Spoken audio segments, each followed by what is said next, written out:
Bonjour à tous, aujourd'hui je reviens vers vous pour une nouvelle vidéo sur les liens de dépendance. Alors encore une fois, je n'ai pas la vérité, j'ai ma vérité par rapport aux expériences que je peux vivre ou que j'ai vécues. Usez de votre discernement, voilà. Prenez que ce qui résonne en vous et rien d'autre. Surtout, ne calez pas votre vie en fonction de ce que je peux dire ou ce que d'autres peuvent dire. Prenez ce qui est juste pour vous, à l'intérieur de vous. Voilà. Donc, les liens de dépendance. Donc, encore une fois, c'est quelque chose que j'ai expérimenté à différents niveaux. On connaît tous les liens de dépendance à la drogue, à l'alcool, à la cigarette. Voilà. C'est les plus courantes. Il y a aussi les liens de dépendance affective, amoureuse, toutes ces choses-là. Et puis aux religions, et puis à la spiritualité, et puis à différentes pratiques, et puis au sport, et puis. Enfin bon, bref, il y en a plein. Comment les reconnaître? Eh ben, c'est pas compliqué en fait. Un lien de dépendance, si vous ne le faites pas et que vous avez un manque, c'est que c'est un lien de dépendance. En fait, le lien de dépendance, il vient combler un espace en vous qui est vide et qui est affolé quand il est vide. Donc ce lien vient remplir ce vide. Mais quand, en fait, l'intérieur, il n'aime pas les espaces vides. Donc, du coup, vous allez chercher à l'extérieur un truc pour le remplir, cet espace. Voilà. Donc, moi, par exemple, j'ai vécu les liens de dépendance à la cigarette, puisque j'ai fumé pendant de nombreuses années. J'ai commencé très tôt la cigarette. Et j'ai dû fumer pendant environ 12 ans. Voilà. Donc, j'ai expérimenté les liens de dépendance affectif. Alors, amical et amoureux, j'ai eu les deux.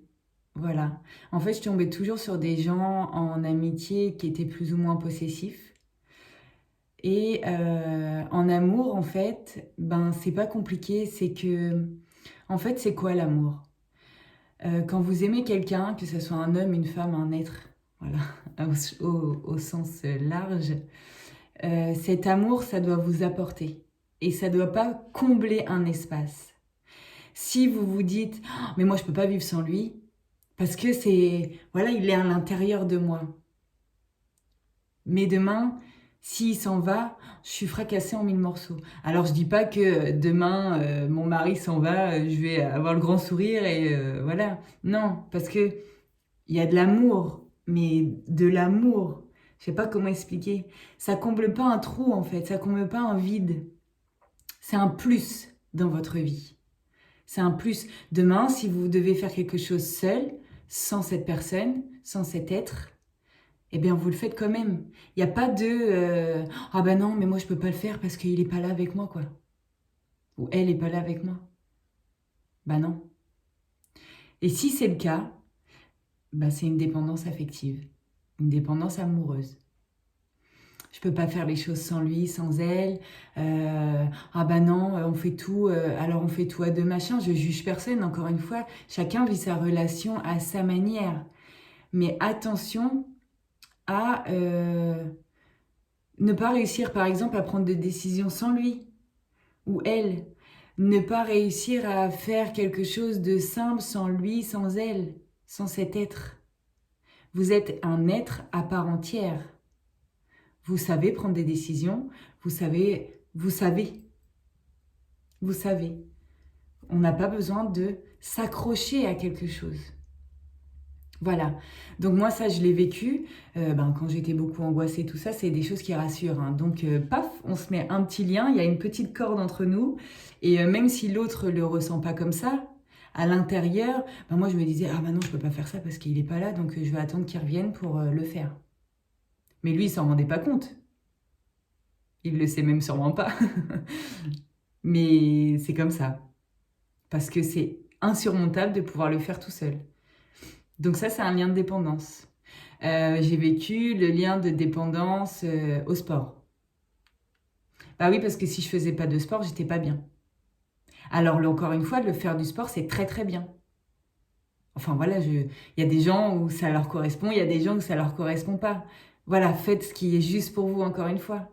Moi, par exemple, le sport, ça me plaît. Mais pas avec l'espace avec lequel je le regardais avant, non. La preuve, j'ai toujours pas repris. Parce que je sais qu'il me faut du temps. Et je sais que mon corps physique, là, pour le moment, c'est pas possible. Mais je le faisais.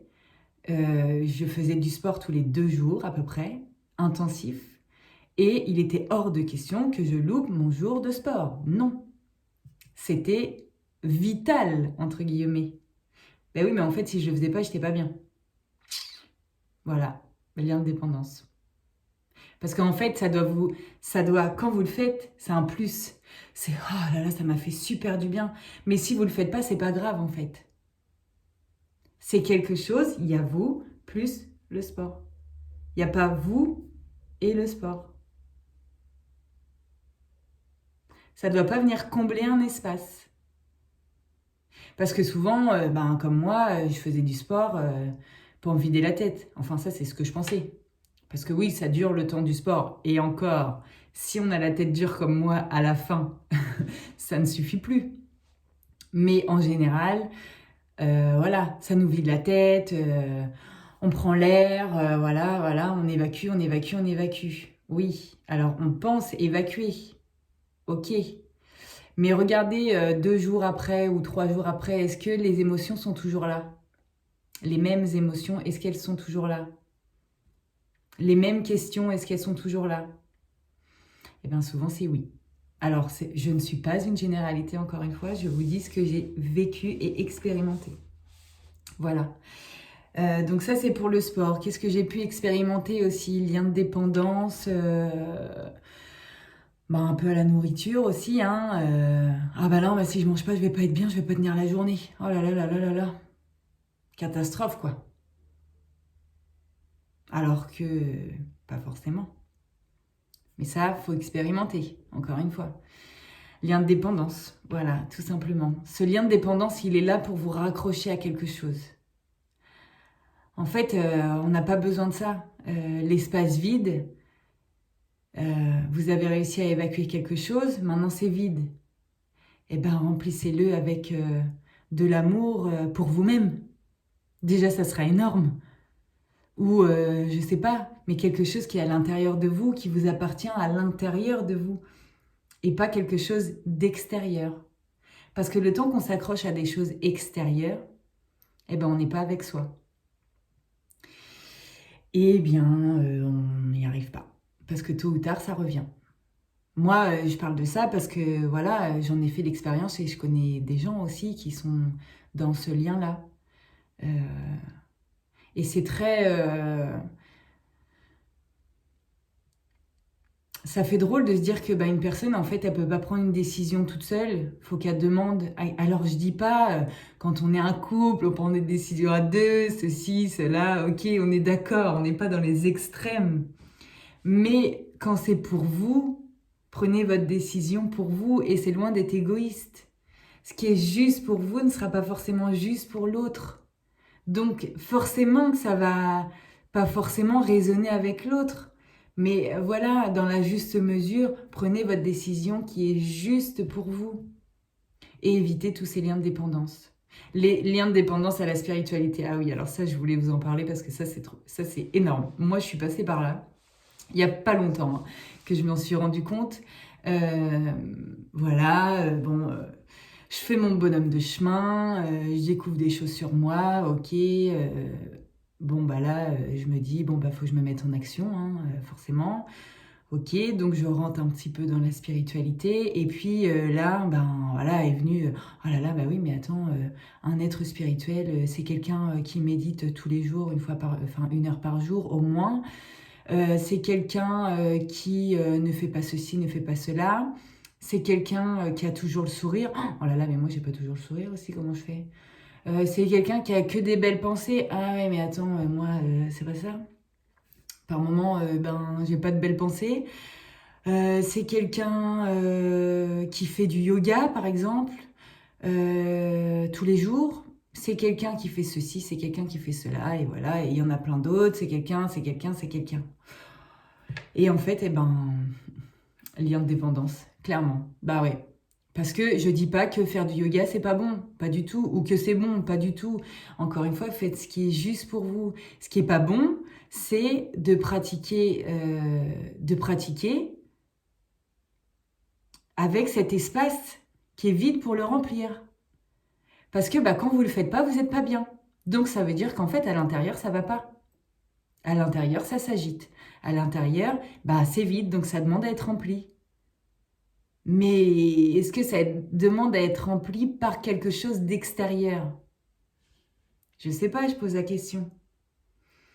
Est-ce que, pareil, si vous méditez pas 1 heure par jour, vous n'êtes pas bien? Encore une fois, je dis pas que méditer c'est bien, méditer c'est pas bien. C'est juste pour vous. Il y en a qui vont adorer ça, il y en a ça va pas résonner avec eux. Et encore une fois, méditer c'est pas voilà, forcément se mettre, s'asseoir en tailleur par terre et puis faire des yon-yon et puis voilà. Faut élargir. Je dis pas que ça c'est pas bien, encore une fois, ou c'est bien. Mais voilà. Est-ce que quand vous faites pas, bah, ça s'agite à l'intérieur? Alors ça veut dire que vous faites cette pratique, vous la faites, mais pas pour les bonnes raisons. Parce que dans tous les cas, si vous la faites pas, ça va pas. Donc c'est comme si vous mettez un couvercle sur quelque chose quand vous faites cette pratique.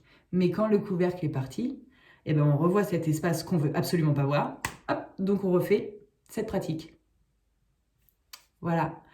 Donc il y a ça, il y a la méditation, et puis après il y a toutes les pratiques aussi énergétiques qu'on peut avoir. Et ben si on fait, on se sent hyper bien, et si on fait pas, oh là là, c'est la galère, faut vite que je le fasse. Mais en fait, ça nous amène encore à ne pas observer, ne pas regarder vraiment ce qui bouge. Après, je dis pas qu'il faut pas faire quand on se sent, voilà, qu'on a besoin d'être apaisé et qu'on a besoin d'aller regarder cet espace qui nous gêne, eh ben se poser, fermer les yeux, et là on va vraiment regarder cet espace. Là oui, parce que vous allez regarder ce qui bouge à l'intérieur. Mais vous n'allez pas mettre un couvercle sur la chose qui s'agite pour dire oh là là, je vais absolument pas voir ce truc-là parce que ça m'a l'air d'être une bonne merde encore et c'est bon, j'ai ma dose. Et donc vous mettez le couvercle et donc vous reculez juste le moment où ça va ressortir, revenir à vous. Parce que le temps que vous ne l'aurez pas observé, regardé, accepté, transmuté, ça passera jamais. Voilà. Donc voilà, je trouvais que c'était important de faire cette... Ah oui, et un autre lien aussi de dépendance. Le lien de dépendance thérapeutique. Ouais, moi je l'ai eu. Alors encore une fois, je suis pas une généralité, mais il faut se poser la bonne question. Si on va pas voir son thérapeute, ça va pas. Bon, alors forcément, on va le voir, ça va pas. On va pas chez un thérapeute Enfin, c'est rare. Enfin, je pense, j'en connais pas. Hein. Les gens qui vont voir des thérapeutes alors que tout va bien, bon, c'est rare. On y va souvent parce que, bon, c'est pas terrible à l'intérieur. On est d'accord. Mais normalement, le thérapeute doit vous amener à l'autonomie, logiquement. À vous donner soit des outils ou des clés ou à mettre en lumière les endroits que vous devez aller voir, et ensuite c'est à vous de travailler sur vous. Ah oui, le thérapeute, il n'a pas de baguette magique. Ou alors si on vous dit ça, faut se poser les bonnes questions. Voilà. Je dis ça et je dis rien. Mais il est un fait certain quand on va pas bien du tout, on y va régulièrement. Il n'y a pas de souci là-dessus. Mais attention au lien de dépendance avec son thérapeute. Le thérapeute, il doit être là pour vous donner l'autonomie, vous vous tendre les bras vers votre liberté, en fait. Pas, eh ben, vous allez venir tous les mois pendant 10 ans. Bah oui. Bah non, en fait. Parce que si vous y allez pendant 10 ans, il y a un moment donné, ben, faut... Je dis pas que c'est bien, je dis pas que c'est pas bien, mais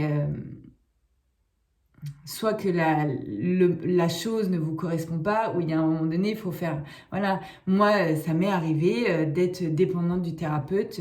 On se sent très très seul quand on fait une thérapie. Et du coup, on a besoin de se raccrocher à quelque chose. Et moi, je le vis encore là très récemment, mais je le sais, je l'observe. Je sais que c'est ça. Et je sais que je ne veux pas, surtout pas, rentrer dans ce lien de dépendance. Parce que je sais qu'après un soin, donc moi je fais des soins énergétiques, je sais très bien que je me sens très seule. Et il y a une partie de moi, donc cette partie qui a été vidée, qui a besoin de se raccrocher à quelque chose parce que je me sens dans une solitude extrême, très très désagréable. Donc qu'est-ce qu'on a envie de faire? Attraper le téléphone et voilà, s'il vous plaît, pouvez-vous remplir ce vide que j'ai à l'intérieur de moi parce que là c'est le bordel quoi. Bah oui. Et en fait c'est absolument à ce moment-là où il faut un minimum rester seul pour eh ben, remplir ce vide correctement avec soi-même et non encore aller chercher à l'extérieur. Voilà.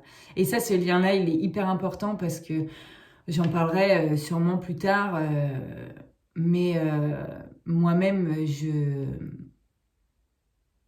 comment dire Euh, je peux aussi faire des soins, proposer des soins à certaines personnes. Et donc, je dis toujours que le but, c'est que les personnes soient autonomes, en fait, soient libres. Voilà. Toute votre vie, vous n'allez pas aller voir un thérapeute. Enfin, c'est pas le but. C'est pas le but d'une vie.